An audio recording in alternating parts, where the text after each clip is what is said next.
Eu me chamo Clara. Sempre me dissera que minha vida era boa demais para reclamar afinal. Tinha um marido trabalhador, uma casa limpa, comida garantida. Você não tem do que se queixar, ele repetia, e a cada repetição eu acreditava um pouco menos em mim e um pouco mais na mentira confortável dele. Nunca levei um tapa, nunca precisei esconder roxo ou sangue. Meu cárcere era outro, forjado com palavras cortantes, olhares de desdém, portas fechadas para o mundo. Lembro do início, meus olhos brilhavam, eu sonhava em estudar, viajar. O namoro veio acompanhado de elogios grandiosos, promessas de mundo. Ninguém vai te amar como eu, ele dizia. Aos poucos, os sonhos foram sendo podados, uma crítica sobre minha roupa, um comentário ácido sobre minhas amigas, não servem para você, um controle sutil sobre tempo e dinheiro. Comecei a largar os estudos, recusei oportunidades de trabalho. A impressão era que, escolhendo entre ele e o resto do mundo, estava apenas fazendo o que toda mulher apaixonada faria. O tempo foi passando e, sem perceber, cada escolha virou concessão. Os jantares eram em silêncio, as palavras trocadas viraram cobranças. Você é muito sensível. Tá exagerando de novo. Olha como você estraga o clima com sua mania de reclamar. Aos poucos, fui desaparecendo de mim. Me olhava no espelho e via alguém cada dia menor, mais apagada. Uma existência esvaziada pela insistência do outro em me tornar invisível. Minhas amizades minguaram, família só por telefone e cada vez mais rápida a ligação. Tudo que vinha de fora era usado depois contra mim. Pra que tanto papo com sua mãe? Vai lá, desabafa e depois volta me tratando mal, sempre assim. Eu me sentia culpada até pelo que não sentia. Passei a regular meus próprios sentimentos, pedir desculpas antes mesmo de falar qualquer coisa. Minha presença em casa era tolerada, não celebrada, e cada vez mais eu entendia. Para ele, era melhor que eu nunca existisse de verdade. Apenas ocupasse espaço, cumprisse função. Chegou uma época que pensei não ser capaz de sentir felicidade, prazer, vontade alguma. O único momento em que sentia um lampejo de vida era nos breves minutos antes de dormir, quando, na beira do sono, eu sonhava que a vida podia mesmo ser diferente. Mas, ao acordar, tudo se repetia como um inverno sem fim, moroso e silencioso. Aos 65 anos, no corpo de uma idosa e na alma de uma mulher usada e descartada, descubro em mim uma pergunta incômoda e poderosa. É assim que quero terminar minha história?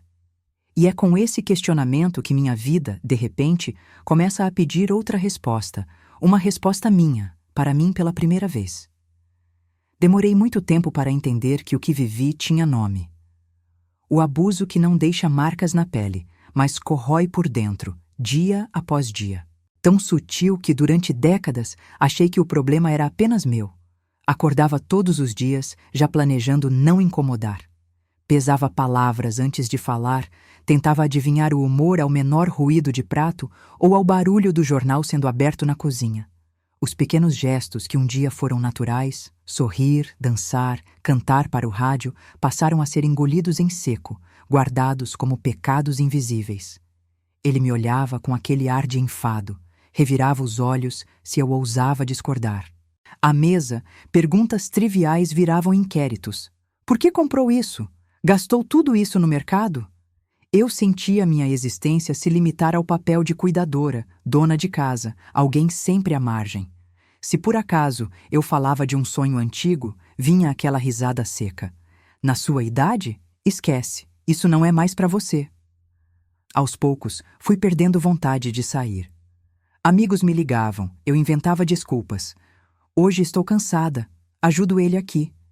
No fundo, evitava porque sabia que qualquer saída renderia depois uma conversa atravessada, noites frias e distantes.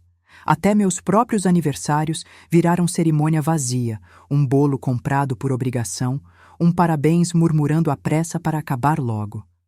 Minha família tentando colocar ânimo, mas eu escondia, com sorrisos, a verdade dos dias gelados, do silêncio cansado. O pior era a dúvida correndo solta pela mente. Passei anos perguntando, estará tudo na minha cabeça? Ele diz tanto que sou sensível, difícil de conviver, ingrata. Será que sou mesmo? A manipulação invisível me afastava até de mim mesma. Deixei de confiar nos meus próprios sentimentos. Era como se ele tivesse roubado todas as cores do meu mundo e me forçasse a acreditar que o erro era eu querer um mundo colorido. Tinha noites em que acordava suando, coração disparado sem motivo aparente. Sonhava que gritava e ninguém ouvia. Sentia um vazio tão fundo que só podia chorar baixinho para não incomodar. Aos poucos, essa dor foi se transformando em inquietação. Não sabia onde encontrar força, mas aos poucos comecei, timidamente, a desejar mudança. Um livro esquecido na estante reacendeu em mim memórias de uma Clara cheia de esperança, luz e sonhos. Era como encontrar uma carta do passado, escrita por uma mulher que eu quase tinha esquecido de ser. Uma tarde, olhando pela janela enquanto o marido cochilava na poltrona, deixei a pergunta crescer. Se eu me escutasse agora, o que diria para mim mesma? Num gesto mínimo, quase corajoso, escrevi num caderno velho: eu mereço mais. Parecia pouco, parecia nada. Mas foi o primeiro fio de coragem que teci entre as mãos cansadas, um início secreto de resistência. A semente de coragem plantada naquele caderno foi germinando devagar. No início, era quase imperceptível. Me peguei um dia cantando baixinho na cozinha, uma música antiga da juventude. Logo percebi o susto que senti quando ele entrou na sala. Parei na hora, como se estivesse cometendo um crime. Fiquei pensando, por que esse medo? Quando tive tanto pavor de ser só eu.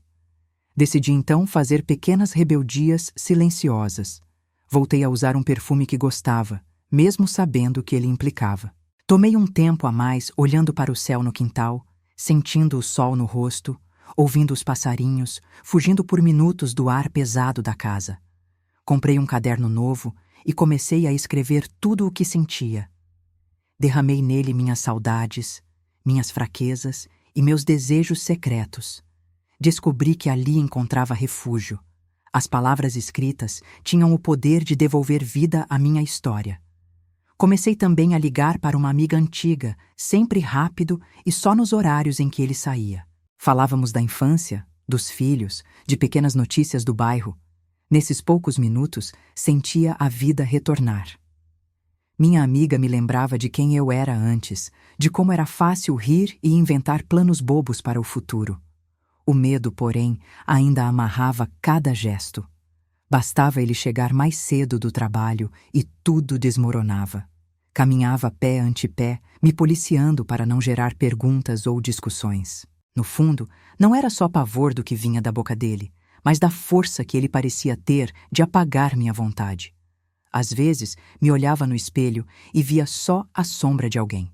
Mesmo com tudo aquilo, uma força pequena e teimosa seguia ali dentro. Quase sem perceber, comecei a buscar mais motivos para sair. Fui à feira sozinha, inventando que faltava pão.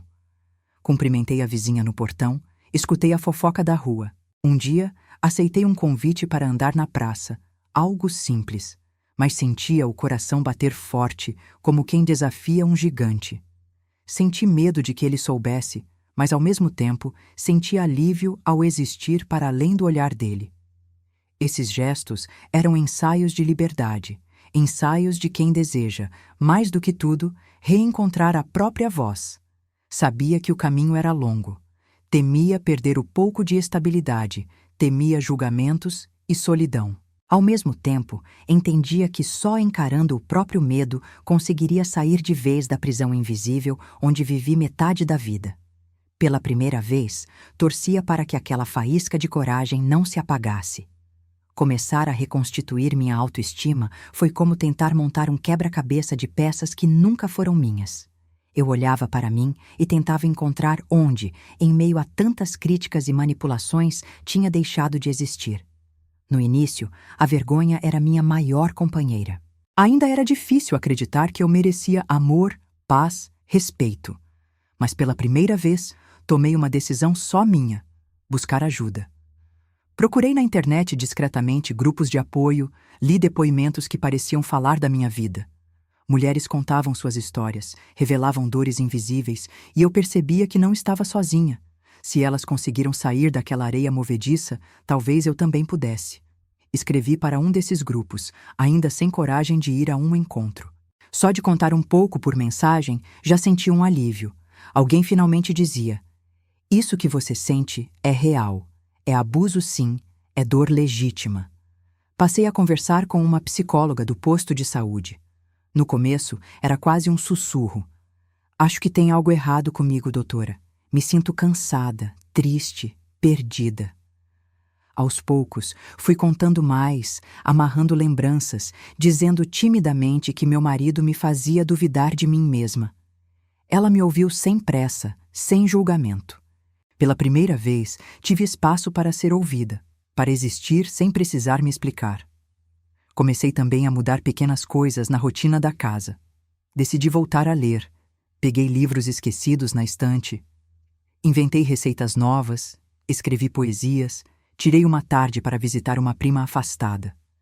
Tudo era novidade, tudo era medo, e mesmo assim, um prazer inédito começou a crescer dentro de mim. O primeiro enfrentamento, de verdade, foi interno. Lutei com a culpa, o receio, a dúvida. Eu me perguntava, o tempo inteiro, se não estaria sendo ingrata, covarde, ou se exagerava. Mas, devagar, fui percebendo que não tinha nada de errado em sonhar com respeito e alegria. Depois, veio o enfrentamento externo. Quando ele reclamava que eu demorava na rua, joguei de volta. Gostaria de tomar um café com a vizinha. Faz bem conversar. Ele estranhava, bufava, mas comecei a impor pequenos limites.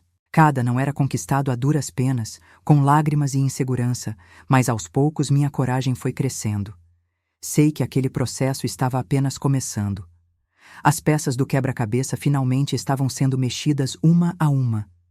Eu não sabia ao certo como seria a figura final, mas tinha certeza de que já não se parecia com aquela mulher calada, submissa, feita só de silêncios.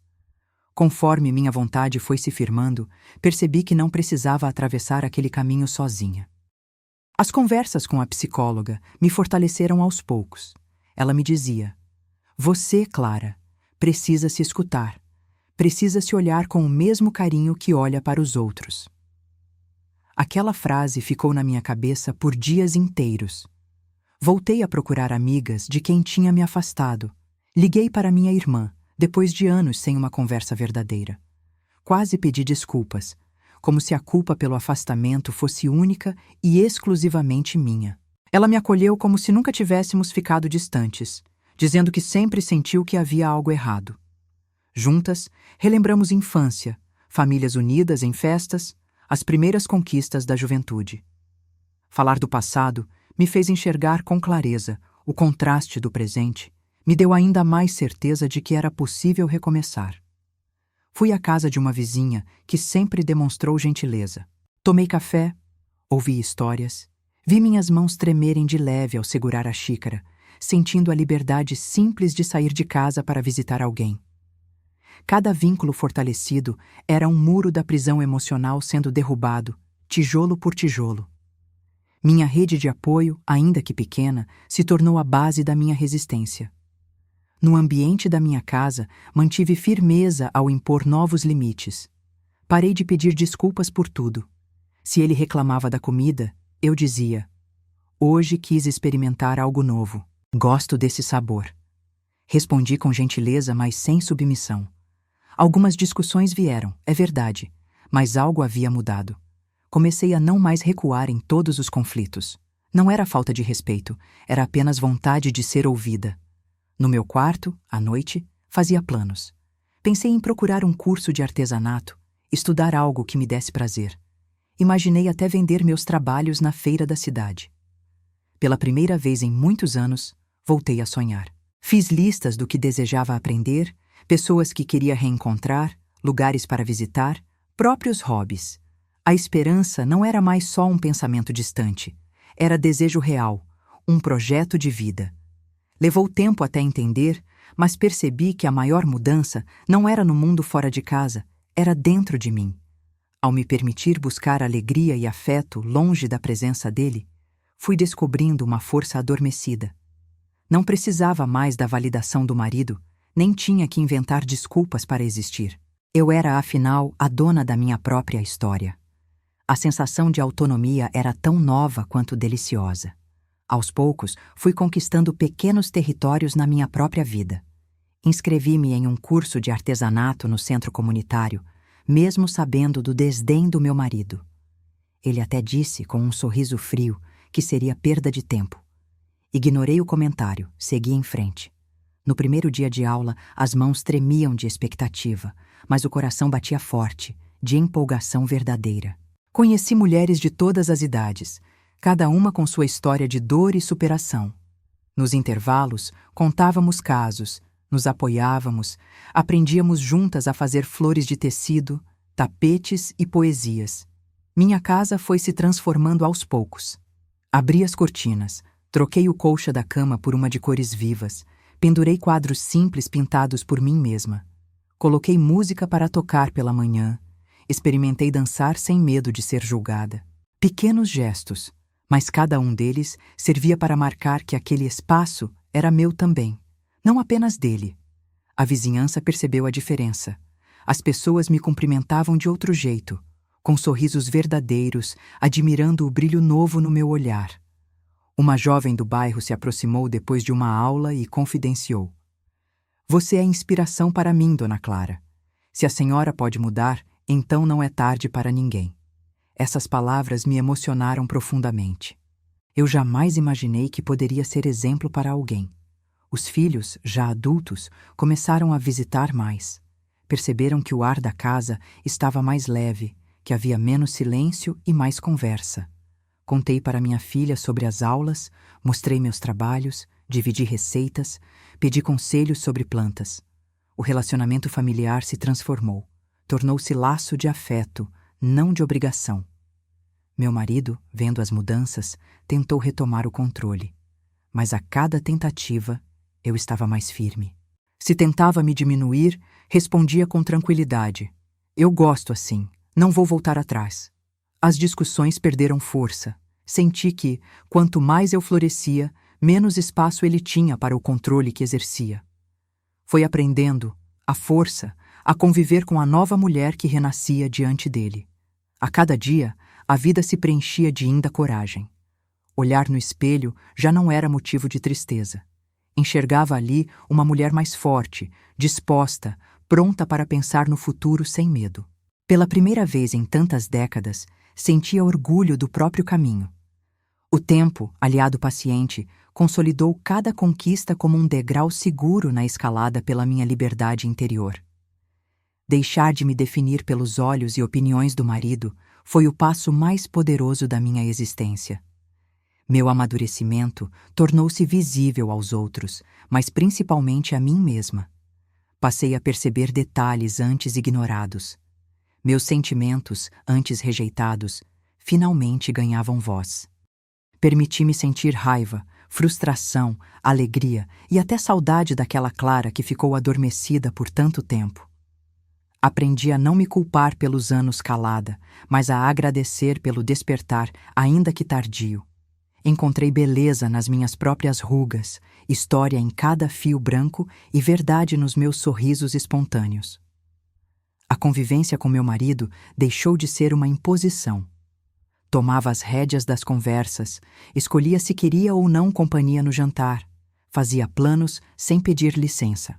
Ele, vendo minha firmeza, perdeu o poder do medo. Aos poucos, tornou-se mais introspectivo, percebendo que aquela mulher submissa não existia mais. Mesmo sem pedir desculpas por tudo o que fez, foi obrigado a mudar seu comportamento em casa. Perdeu o privilégio do silêncio opressor, passou a ouvir respostas, conviver com alguém que sabia o que queria. Os filhos e netos se orgulhavam do meu processo.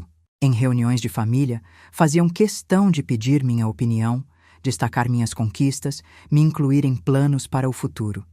Senti que era parte real daquele grupo, não apenas uma figura no canto da sala. Contei minha história para outras mulheres do curso e passei a ser voz de incentivo para quem estava apenas começando o combate ao próprio sofrimento. Outras mulheres, ao me ouvirem, começaram a se abrir. Compartilharam segredos, dores, dúvidas parecidas. Vi de perto o quanto nossas cicatrizes, embora únicas, tinham origem em experiências que atravessam gerações. Formamos uma corrente de apoio, de estímulo mútuo, cheia de escuta, acolhimento e vontade de novos recomeços. Minha autoestima, lentamente, deixou de ser só projeto. Virou realidade concreta. Passei a acreditar no meu valor, a buscar novos aprendizados, a viver sem peso. Mesmo sem grandes viagens ou conquistas externas, enxergava minha vida com outros olhos de quem resgatou a si mesma, passo por passo, do fundo do abismo emocional. Hoje, quando respiro fundo e observo o caminho percorrido, sinto gratidão mesmo pelas noites mais sombrias. Carrego as marcas do abuso, mas não carrego mais o peso do silêncio. Transformei dor em aprendizado e solidão em liberdade. Descobri nas pequenas escolhas diárias o poder de reconstruir a própria história, tijolo a tijolo, com as próprias mãos. Minha vida, aos 65 anos, ganhou novas cores. O que antes era só rotina virou celebração.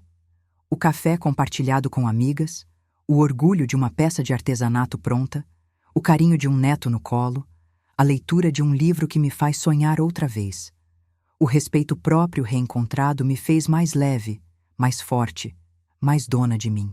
Enquanto caminho na praça, ou tomo chá na varanda, olho para o passado não com tristeza, mas com carinho pela mulher que fui capaz de resgatar.